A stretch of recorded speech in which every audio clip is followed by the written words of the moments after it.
ಎಲ್ಲರಿಗೂ ನಮಸ್ಕಾರ. ಇವಾಗ ತಮಡಳ್ಳಿ ಗ್ರಾಮಕ್ಕೆ ಒಂದು ಹಾವು ಸಂರಕ್ಷಣೆಗೆ ಬಂದಿದ್ದೀನಿ. ಇವತ್ತು ಆಯುಧ ಪೂಜಾ ಮಾಡ್ತಿದ್ದಾರೆ. ನಿಮಗೂ ಆಯುಧ ಪೂಜಾ ಹಬ್ಬದ ಶುಭಾಶಯಗಳು ಎಲ್ಲರಿಗೂ. ಎಲ್ಲ ಖುಷಿಯಿಂದ ಅವ್ರ ಗಾಡಿಗೆ ಪೂಜೆ ಮಾಡಿ, ಹಾಗೆ ಅವ್ರ ಅಂಗಡಿಗಳಿಗೂ ಪೂಜೆ ಮಾಡಿ ಅಂತ ಕೇಳ್ಕೊತೀನಿ. ಮುಂದೆ ಹೋಗಿ ನೋಡೋಣ. ಮನೆ ಒಳಗೆ ಇದೆ ಅಂತ ಹೇಳಿದರೆ, ಯಾವುದೋ ಅಂತ ಇನ್ನೂ ಕನ್ಫರ್ಮ್ ಆಗಿ ಗೊತ್ತಿಲ್ಲ. ಹೋಗಿ ನೋಡ್ಬಿಟ್ಟು ಸಂರಕ್ಷಣೆ ಮಾಡೋಣ ಬನ್ನಿ. ಇವಾಗ ಬೈಕಲ್ಲಿ ಹೋಗ್ತಾ ಇದ್ದಾರೆ. ಅವ್ರ ಜೊತೆ ನಾವು ಹೋಗೋಣ. ಅದೇ ಅವರು ಹಾವಿರೋ ಜಾಗಕ್ಕೆ ಕರ್ಕೋಗಿರೋದಂತೆ.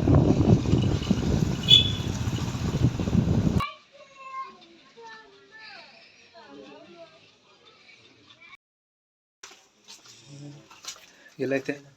ಒಳಗಿದೆ. ಹಾಂ, ಯಾವುದು ಅದು? ನಾಗರಾವಿನ? ನೀವು ಹೆಂಗೆ ನೋಡಿದ್ರಿ? ಅಲ್ಲ, ನೀವು ಹೆಂಗೆ ನೋಡಿದ್ರಿ ಅಂತ.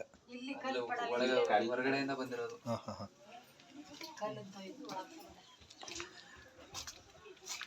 ಓ, ಒಳಗಡೆ ಇಲ್ಲೆಲ್ಲ ಗ್ಯಾಪ್ ಐತಲ್ಲ. ಅಲ್ಲಿ ಈ ಅಂಡ ಸಂದಿಲೇ ಇರ್ಬೇಕು. ಹೌದಾ? ಹಾಂ. ಅದು ನಾಗರಾವಲ್ಲ ಬಸ್ ಅದು, ನೀರವು ಅದು ಅಲ್ಲಿ ಐತಲ್ಲ.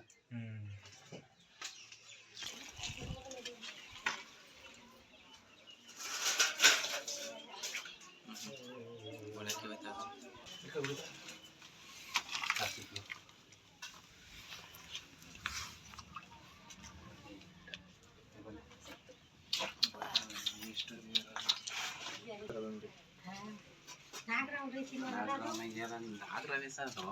ನಾಲ್ಕು ಬರೋದು ನೋಡಿ. ಅವರು ಗೊತ್ತಿಲ್ಲ.